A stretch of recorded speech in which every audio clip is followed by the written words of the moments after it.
Hi කොහොමද යාළුවනේ? ඔන්න අද මම ඔයාලට අරගෙන ආවේ නපුරු ඇමති ප්‍රේමයක් කතාවේ 3 වෙනි කොටස.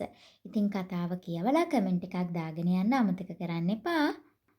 කසුන් යුනාරව ගෙදරට ගිහින් දැම්මා. ඒ වෙද්දිත් යුනාරගේ තාත්තට මේ සිද්ධිය ආරංචි වෙලා තිබුණේ. කසුන් මං කෝල් එකක් දෙන්න හිටියේ දුවව ඉක්මනට එක්කන් එන්න කියලා. දෝනි අම්මා එක ගේ ඇතුළට යන්නකෝ. යුනාරගේ තාත්තා එහෙම කියලා කසුන් එක්ක මිදුලට ආවා. කවුද කසුන් මගේ අහිංසක කෙල්ලට මේ පාහර වැඩේ කරන්න ඇත්තේ? මටත් හිතා ගන්න බෑස. කවුරු කරත් මේක හොඳටම ප්ලෑන් කරලා කරපු දෙයක් කියලා හොඳටම තේරෙනවා. අනේ මන්දස මිස් පව් මිස් ගොඩාක් දුකින් ඉන්නේ මේ වුණ දේ ගැන. කසුන් එහෙම කිව්වා. දෝනි හදපු කේක් එකයි කප් කේක් ටිකටයි මොකද කරන්නේ කසුන්? පව් කෙල්ල හරි ආසාවෙන් ওই කේක් ඕඩර් එක හැදුවේ. යුනාරගේ තාත්තා දුකින් එහෙම කිව්වා. සර් මම මේ ටික කොහොම හරි විකුණ ගන්න බලන්නම්. මම අඳුරන අය ඉන්නවනේ. අනේ ගොඩාක් ස්තුතියි කසුන් මේ වෙලාවේ දුවට හයියක් වෙනවට. අනේ ඕක මොකක්ද සර්? යුනාර මිස් දෙන පඩිය නිසානේ මගේ පවුලේ අයත් කාලා ඇඳලා සතුටින් ඉන්නේ. ඉතින් මිස්ට කරදරයක් වුණ වෙලාවේ මම අනිවාර්යයෙන්ම මිස් ගැන බලන්නම ඕනනේ සර්. කසුන් එහෙම කිව්වා. යුනාරගේ වීඩියෝ එක සමාජ මාධ්‍යවල වේගයෙන් ෂෙයා වුණ නිසා ඒ වීඩියෝ එක වෛරල් වුණා. සමහර මිනිස්සු යුනාරට අනුකම්පා කරා. සමහර අය යුනාරට බැන්නා. යුනාරගේ Facebook page එකට බෑඩ් රිවිව්ස් දාන්න ආරව් ගොඩාක් page වල අයිතිකාරයන්ට සල්ලි ගෙව්වා. සතියක් විතර යද්දී යුනාරගේ ඕඩර්ස් හොඳටම අඩු වෙලා ගියේ මේ ප්‍රශ්නෙත් එක්කයි. යුනාර ගෙදරින් එළියට බහින්නවත් නැතුව කාමරේටම වෙලා කල්පනා කර කර හිටියා. දෝනි, ඔය ඇති නේද මගේ දුව කාමරේ අස්සටම වෙලා කල්පනා කර කර හිටියා. හෙට අපි ගිහින් ෂොප් එක ඕපන් කරමු දරුවෝ. යුනාරගේ අම්මා යුනාරගේ කාමරේට ඇවිල්ලා එහෙම කිව්වා. අම්මා, මට උදව්වක් කරනවද? මොකක්ද දරුවෝ? මට මේ ෂොප් එක විකුණන්න ඕන අම්මා. මොකක්? තාත්තයි මයි හොඳටම දන්නවා දෝනි ඔයා මේ බිස්නස් එකට කොච්චර ආදරේද කියලා. ඒ නිසා මේ ප්‍රශ්නේ ඉවරයක් වෙනකන් ගෙදරට වෙලා හිටියට කමක් නැහැ. ෂොප් එක විකුණුවා කියලා මොකුත් වෙන්නේ නැහනේ දරුවෝ. කවුරු හරි ප්ලෑන් කරලා මේ වීඩියෝ එක හැමතැනම ෂෙයා කරා නම් ඔයා ෂොප් එක විකුණලා මේ කරන්න හදන්නේ මේ මිනිස්සයාට දිනුම දෙන්න හදන එකනේ දරුවෝ. මොන ප්‍රශ්න ආවත් වැටෙන්න එපා. මීට වඩා ශක්තිමත් වෙලා ආපහු වැඩ පටන් ගමු දෝනි. තවත් සතියක් ගෙවිලා ගියා. බොස් මම අර බොස් කියපු නිසා අර කෙල්ලගේ ෂොප් එක පැත්තට ගිහින් බැලුවා. ඒකේ ෂොප් එක ඕපන් කරලා බොස් කිසි අවුලක් නැතුව කරගෙන යනවා. මොකක්? එහෙමුනේ කොහොමද? මම කොච්චර වේදම් කරාද ඒක බිමටම වට්ටලා දාන්න. ඒත් ඒකේ සතියක් යද්දී ආපහු කිසිම දෙයක් නොවුන ගානට වැඩ පටන් අරන්ද? මට මේ කෙල්ලගෙන් මීට වඩා දරුණු විදිහකට පලි ගන්නම වෙනවා. ආරව් කොණ්ඩෙත් ඇද ඇද එහෙට මෙහෙට යන ගමන් කල්පනා කරා. ගෑණියෙක්ට තමන්ගේ ජීවිතයේ වටිනම දේවල් මොනවද තියෙන්නේ? ආරව් කල්පනා කරා. ටික වෙලාවක් යද්දී ආරව් කුරිරු විදිහට hina උනේ තවත් අදහසක් ආරව්ගේ හිතට ආපු නිසායි. මේ පාර නම් ඔයා ගොඩාක් පසුතැවේවි කෙල්ලේ.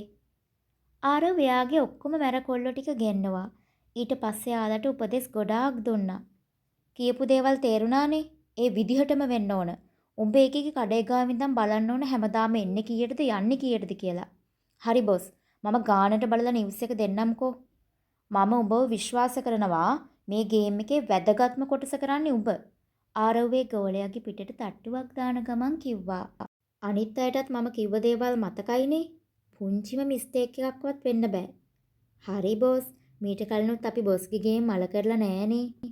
හරි. එහෙනම් අද ඉඳලම වැඩේ පටන් ගන්න. ඕකේ බොස්. යුනාර කේක් ෂොප් එක ඕපන් කරත් වෙනද තරම් සතුටින් නෙමෙයි වැඩ කරේ. කසුන් එදා කප් කේක් ටික විකුණලා තිබුණත් වෙඩින් කේක් එක ආපහු අරන් ආවා. ඒ සිද්ධිය මතක් වෙද්දී යුනාරට ලොකු වේදනාවක් දැනුණා. මේ අතරේ ආරව්ගේ ගෝලයෙක් යුනාරගේ කඩේට කිට්ටුව තැනක ඉඳලා යුනාර ගැන ඔත්තු බලන්න පටන් ගත්තා. යුනාරට ඒ මනුස්සයා ගැන නෝට්ටුනේ නැත්තේ කෙල්ල නිතරම බිස්නස් වැඩවලට අවධානය දීලා හිටපු නිසායි. හැමදාම හවසට තාත්තා යුනාරව එක්කන් යන ෂොප් එක ගාවට ආවා. එක දවසක් තාත්තා එන්න පරක්කු නිසා යුනාර ෂොප් එකත් වහලා හිමිහිට ඇවිදගෙන ගියා. එදා ආරව් මිනිස්සෙක්ට හොඳටම ගහපු පාළු පාර හරිය කිට්ටු වෙද්දී යුනාරට ටිකක් බය හිතුණා. යුනාර ෆෝන් එක අතට ගත්තේ තාත්තට කෝල් එකක් දෙන්නයි. ඒත් එක්කම වේගෙන් ආපු කළු පාට වෑන් එකක් කෙල්ලගේ ඉස්සරහ නැවැත්තුවා. අනතුරක සේයාවක් දැනුන යුනාරා ආපස්සට දුවන්න පටන් ගත්තේ පුළුවන් තරම් වේගෙන්. "ඒයි ඔහොම නැවත යන්. අල්ලගනින්න ඕකෙව නැත්තම් ඔක්කොම ඉවරයි." වෑන් එකෙන් බැහැපු උසමහත පිරිමි අය 4 දෙනෙක් යුනාරාගේ පස්සෙන් දුවලා ගියේ යුනාරාව අල්ලගන්නයි. ටික දුරක් යද්දී යුනාරාව අල්ලගන්න ඒ අයට පුළුවන් වුණා. "මාව අතෑරපල්ලා. කවුද උඹලා? කොට වහගනින්. නැත්තම් දෙන්නේ ඔය මුණකට සමතලා වෙලා යන්න." එක නපුරු මිනිහෙක් එහෙම කියද්දී යුනාරා හොඳටම බය වුණා. "හරි මෙතනට එන්න කලින් ඉක්මනටම මේකේ වාහනේට දාගනිල්ලා."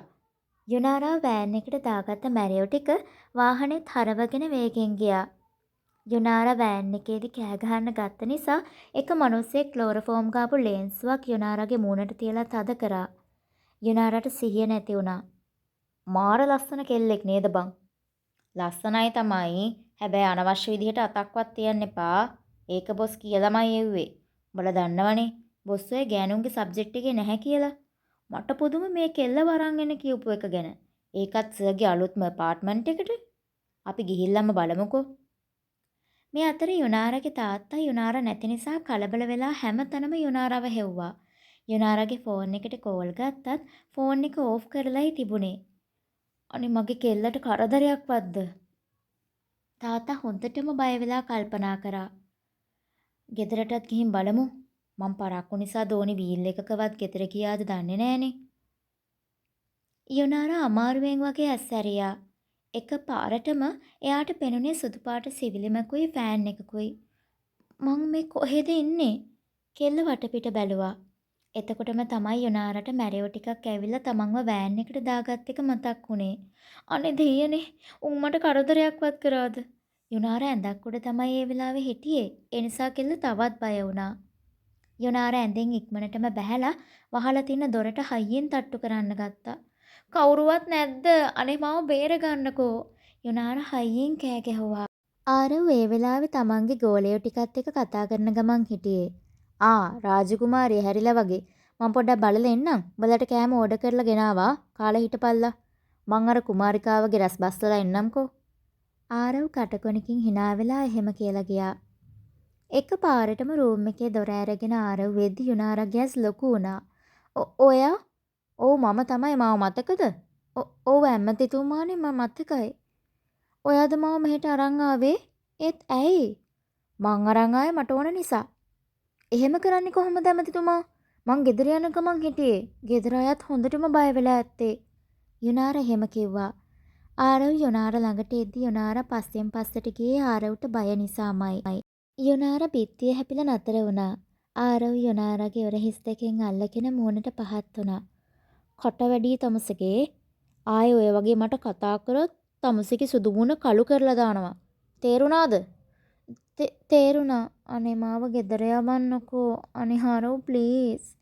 කෙල්ල අඬන ගමන් කිව්වා. "ෂ් අඬන්න බෑ. මං ඉස්සරහ අඬන්න එපා. පිහද ගන්න ඔය කඳුළු. කෝ ඉතින් කිව්වහම පිහද ගන්නවා. කෝ එනවා මාත් එක්ක කෝ එනවා ඉතින් මෙතනින් වාඩි වෙනවා." "දැන් හොඳට අහගන්නවා යුනාරා. මම තමුන්ව මෙහෙට ගෙනාවේ යවන්න නෙමෙයි. මට ඕන තරම් කාලයක් තමුන්ව පාවිච්චි කරලා වීසි කරලා දාන්න තමයි මං තමුසෙව මෙහෙට ගෙනාවේ." කෙල්ලගේ ඇස් ලොකු වුණේ ආරව් කිව්ව කතාවලට. "තමුසේ දැන් ඉඳන් ආයිති මට වෙන කාටවත් නෙමෙයි. තමුසේ මං ගාව ඉන්න ඕනි. මට තමුසේව එපා වෙන දවසක් ආව ගමන් මං තමුසේව මේ ගෙදරින් එළියට ඇදලා දානවා. තේරුණාද?" "අනේ මට යන්න ඕනි. මට යන්න දෙන්න." "මං කියපු දේ තේරුන්නේ නැද්ද තමුසෙට?" ආරව් ගිහින් දොර ලොක් කරලා ආවා. යුනාරාව ඇඳට තල්ලු කරලා දාපු ආරව් යුනාරාව සිපගත්තේ වියරුවෙන් වගේ. "අනේ එපා මට ඉන්න දෙන්න. කරදර කරන්න එපා." "කට වහපන්." ආරව් තමන්ගේ ලොකු ශක්තිමත් අතින් යුනාරාගේ කට තද කරලා වැහුවා. ඊට පස්සේ යුනාරා දඟල අත්වලින් ආරව්ව කොනිත්තන්න තල්ලු කරන්න පටන් ගත්තා. "උඹට මම?" ආරව් තරහ ගිහින් කෙල්ලට කම්මුල් පාරක් ගැහුවා. "ආව් අනේ මට යන්න දෙන්නකෝ. ඔයාට පින් සිද්ධ වෙයි." ආරව් ආයමත් යුනාරාගේ කට තද කරලා වහලා කෙල්ලගේ අත් දෙකත් අල්ලගෙන ඇඳට තද කරලා තියාගත්තා. ඊට පස්සේ ආරව් ආපහු යුනාරාව පිස්සුවෙන් වගේ සිපගත්තා. ආරව්ට තමන්ව පාලනය කරගන්න පොඩ්ඩක්වත් ඕන උනේ නෑ. යුනාරා කියන්නේ අවුරුදු 23ක් විතර වෙන පොඩි කෙල්ලෙක්. ඒත් ආරව්ට වයස අවුරුදු 29ක් වෙනවා. ඒ විතරක් නෙමෙයි ආරව් ගොඩක් ශක්තිමත් නිසා කෙල්ලට ආරව් එක හෙල්ලෙන්නවත් බැරි වුණා. අනේ එපා! යුනාර කෑ ගහද්දී ආරව් තමන්ගේ හැඟීම් සියල්ලක්ම යුනාරගෙන් පිට කරා. අන්තිමේදී දාඩිය පෙරාගත්ත ආරව් යුනාරගේ පපුව උඩට වැටුණා. අනේ අයින් වෙන්න. මාව මෙහෙම මරලා දාන්න. ඔයා නපුරු කෙනෙක් වුණාට මේ තරම් ජරා මිනිස්සෙක් කියලා මං හිතුවේ නැහැ. මං ඔයාට වෛර කරනවා. නපුරු ජරා මිනිහා. කෙල්ලගේ ඇඟ උඩින් නැගිට්ට ආරව් කට කොනකින් hina වෙලා ඇඳුම් ටික දාගත්තා.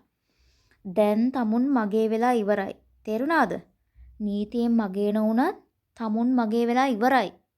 ආරව් එහෙම කිව්වේ කෙල්ලගේ කඳුළු ගලන කම්මුල් දෙකෙන් අල්ලගෙන. ඊයා මට එපා ඔයා වගේ නපුරු ජරා මිනිහෙක්ව පුළුවන් තරම් රිද්දර ජරා විදිහට බලහත්කාරයෙන් මාව අයිති කරගන්න හැදුවට ඔයාට කවදාවත් මගේ ආදරේ බලෙන් ගන්න හම්බෙන්නේ නෑ ආරව්. යුනාර අඬ එහෙම කිව්වම ආරව් ගැස්සිලා ගියා. මේ ආරව්ට බැරි දෙයක් නෑ යුනාරා. මම ඔයාව මේ අයිති කරගත්ත විදිහටම නීතියනොත් අයිති කරගන්නවා. මම ඔයාට කවදාවත් කැමති වෙන්නේ නැහැ. මම ඔයාට හැමදාටම වෛර කරනවා. කට වහපන් යුනාරා. උඹ ඔය කියන හැම මගුලම අහගෙන ඉන්න මම මොකෙක් කියලාද හිතුවේ ආ? යනවා. ඉතින් වොෂ් එකක් දාගෙන එනවා. වැඩි වෙලා ඉන්න බෑ. ඉක්මනට එන්න ඕන. ආරව් යුනාරට රූම් එකේ කබඩ් එකෙන් ටවල් එකක් අරගෙන දුන්නා. මේ ටී-ෂර්ට් එකයි ෂෝට් එකයි ඇඳන් එන්න. මට බෑ. යුනාරා මාව තරහ ගස්සන්න එපා. යනවා. ඉහින් ඉක්මනටම හොදන් එනවා. නැත්තම් මම බාත් รู ම් එකට තමුසෙව උස්සන් ගිහින් හොදනවා. දන්නවනේ මං ගැන. කිව්වොත් කිව්වා. යුනාර ඇස්වල කඳුළු පිහද බාත් รู ම් එකට ගියා. ඇද දිහා බලපු ආරව් ගැස්සෙලා ගියේ යුනාරගේ පිවිතුරු භවයේ සංකේතය දැකලායි. ආරව්වේ බෙඩ්ෂීට් එක අරගෙන නවලා අල්මාරියේ අයිනකින් තිබ්බා. ඊට පස්සේ අලුත්ම බෙඩ්ෂීට් එකක් ඇඳට දැම්මා. ඊට පස්සේ රූම් එකත් ලොක් කරගෙන පහළ තට්ටුවට ආව ආරව් යුනාරට කෑමත් අරගෙන ආපහු උඩට ගියා. බාත් รู ම් එකට වෙලා යුනාර ඉක්කි ගගහ ඇඬුවා. ඒත් එක්කම ආරව් රූම් එකට ආවා. කෝ මෙයා තාම බාත් รู ම් එකේද? යුනාර එනවා එළියට. ඉක්මනට වොෂ් එකක් දාගන්න කියලානේ මං කිව්වේ. ආරව් එහෙම කිව්වා. ෂිට් මේ ජරා මිනිහගෙන් පුදුම වදයක්නේ තියෙන්නේ. මගේ ජීවිතේ විනාශ කරා මදිවට තවත් වද දෙනවා. අනේ අම්මයි තාත්තයි හොඳටම බය වෙලා ඇති. යුනාර කල්පනා කරේ කඳුළු පිහදාන ගමන්. කෝ මං දැන් එන්න කිව්ව නේද? ඉක්මන් කරනවා යුනාරා. ආරව්ගේ කෑ ගැහිල්ල නිසා යුනාර ඉක්මනට ආරව්ගෙන් හම්බුන ෂෝට් එකයි ටී-ෂර්ට් එකයි ඇඳගත්තා. යුනාර බාත් รู ම් එකෙන් එළියට එද්දී ආරව් කෙල්ල දිහා බලන් හිටියා. යුනාරා තමුසේ හරියට ජෝක කෙනෙක් වගේ ඔය ඇඳුමට. මේ කෑමෙක් කනවා. අනේ මට කන්න ඕන නෑ දෙයියනේ. මට ගෙදර යන්න ඕනි. ආරව් යුනාරව තමන්ගේ ළඟට ඇදලා ගත්තා. තමුන් දැන් මගේ යුනාරා. තමුන් අකමැති වුණත් ඒක තමයි ඇත්ත. මට තමුන්ගේ කැමැත්ත අකමැත්තෙන් වැඩක් නෑ. අනේ ප්ලීස් මට ගෙදරට කෝල් එකක් අරන් දෙන්න. එයාලා හොඳටම බය වෙලා ඇත්තේ. යුනාරා මං තමුන්ගේ තාත්තව හම්බ වෙලා හෙට කතා කරන්නම්කෝ. ඔයා මොකද තාත්තව හම්බෙලා කියන්නේ යන්නේ? මම කියන්නේ මම තමුසෙව කසාද බඳින්නයි යන්නේ කියලා. මොකක්? එහෙම කොහොමද ඔයා මාව බලෙන් කසාද බඳින්නේ? මං ඔයාට පොඩ්ඩක්වත් කැමති නෑ. ඔයාට කෙල්ලොන්ව සෙල්ලම් බඩු වගේ පේනෙවති. කොහොමත් ඔයාට කෙල්ලොන්ව බලහත්කාරයෙන් උස්සන් ඇවිල්ලා උන්ව හපයක් කරලා වීසි කරලා දාන එක හොඳට පුරුදු ඇතිනේ. යුනාර තරහින් එහෙම කිව්වා. මොකක්ද තමුසේ කිව්වේ? ආරව් යුනාරගේ උරහිස් වලින් තද කරලා ඇල්ලුවා. තමුසේ හිතන්නේ එක එක ගෑනු පස්සේ යන මට අසහනය කියලාද? දැනගනින් මෙච්චර කාලයකට මේ ආරව්ගේ බෙඩ්රූම් එකට ඇඳට ආපු එකම ගෑණි තමුසේ විතරයි. මම මේ විදිහට ගෙනාව එකම ගෑණි තමුසේ විතරයි. ආරව් තරහින් කියාගෙන ගියා. යුනාර ඇස් ලොකු කරගෙන බලාගෙන හිටියේ ආරව් කියන්නේ ඇත්තක්ද බොරුවක්ද කියලා හිතාගන්න බැරුවයි. ඇයි දෙයනේ මටම මෙහෙම කරේ තමුසේ? තමුසේ නම් මහ පව්කාරයෙක්. මට ඕන නම් මං එහෙම කරනවා. දැන් මාව යකෙක් කරගන්නේ නැතුව මේ කැම ටික කනවා. කාලා නිදා ගන්නවා. මං එළියෙන් ලොක් කරන් යන්නම්. එහෙම කියලා ආරව් යන්න ගියා. යුනාර කැම එක දිහා බැලුවේවත් නැහැ. එහෙම්මම නිදාගත්තා. යුනාර ඇහැරුණේ උදේ 8ට විතර. යුනාරගේ ෆෝන් එකත් ආරව් ළඟ. යුනාර බාත් รู ම් එකට ගිහින් එද්දී ආරව් රූම් එකට ආවා. මං දැන් ගමනක් යනවා. එද්දි ඇඳුම් ටිකක් අරගෙන එන්නම්. මේ ගෙදරින් අඩියක්වත් එළියට තියන්න හිතන්නවත් එපා.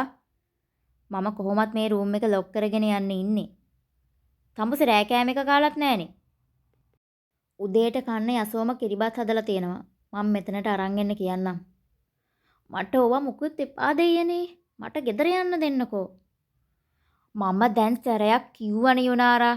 මම කියන විදිහට වැඩ කරන්න පුරුදු වෙනවා. ආරව් යුනාරට එහෙම කියලා රූම් එකෙන් යන්න ගියා. ආරව් කිචන් එකට ගියා. යසෝමා, බේබි මහත්තයා, යසෝමා, අර රූම් එකේ ඉන්න ගර්ල්ව පරිස්සමින් බලා ගන්න ඕන. එයා තමයි මගේ වයිෆ් වෙන්න ඉන්න කෙනා. අනේ එහෙමද බේබි? මං ඒ නෝනාව බලා ගන්නම්. යසෝමා, උදේට හදපු කිරිබත් ටිකක් ඒ නෝනාට ගිහින් දෙන්න. ගාඩ් එකේ ඉන්න වගේ වටේටම. ඌමනාවක් වුණොත් ලෑන්ඩ්ලයින් එකෙන් මට කෝල් එකක් දෙන්නකෝ. අතන පොතේ මගේ නම්බර් එක ලියලා තියෙනවා. හරි බේබි. පරිස්සමින් ගිහින් එන්නකෝ එහෙනම්. ආරව්ව පුංචි කාලේ ඉඳන්ම බලාගත්තේ යසෝමා. යසෝමට ආරව්ව දැනුනේ තමන්ගේම දරුවෙක් වගේ. ආරව් ගියාට පස්සේ යසෝම කිරිබත් මිගානකුත් අරගෙන උඩට ගියා. සුදු නෝනා, මම යසෝමා. මම කිරිබත් ටිකක් ගෙනාවා. කාලා ඉන්නකෝ. අනේ මට මුකුත් එපා. මට ගෙදර යන්න ඕන. නෝනා කලබල නොවී ඉන්නකෝ. අපේ බේබි ඉක්මනටම එයි. ඔය මිනිහා මහ ජරා සල්ලාලේ. ෂික්. මට මූණවත් බලන්න ඕනේ. අනේ එහෙම කියන්න එපා නෝනේ. අපේ බේබි සල්ලාලෙක් නෙමෙයි. මැරකම් නම් කරනවා. ඒත් සල්ලාලෙක් නෙමෙයි. දැන් ඔය නෝනාව මෙහෙට ගෙනල්ලා තියන්නේ ඇයි කියන එක නම් මම දන්නේ නැහැ. හොඳ නෝනා වගේ මේ ටික කාලා ඉන්නකෝ. අනේ දොර ලොක් කරන්න එපා. මේක ඇතුළටම වෙලා ඉඳලා එපා වෙලා. මහත්තයා මට කිව්ව නම් දොර ලොක් කරන්න කියලා නෝනේ. කමක් නැහැ. මම මෙහෙම තියලා යන්නම්කෝ. යුනාර ගොඩාක් බඩගිනි හිටියේ. යසෝම ගිය ගමම්ම යුනාර කිරිබත් ටික කන්න පටන් ගත්තා. අනේ හරිම රසයි. අම්මා හදන කෑම වගේ. අනේ මගේ අම්මා මං නැතුව කොච්චර දුකින්ද ඇත්තේ. මෙයාට හෙන ගහන්න ඕන මට මේ කරන දේවල් වලට. යුනාර ඇස්වල කඳුළු පුරෝගෙන එහෙම කල්පනා කරා.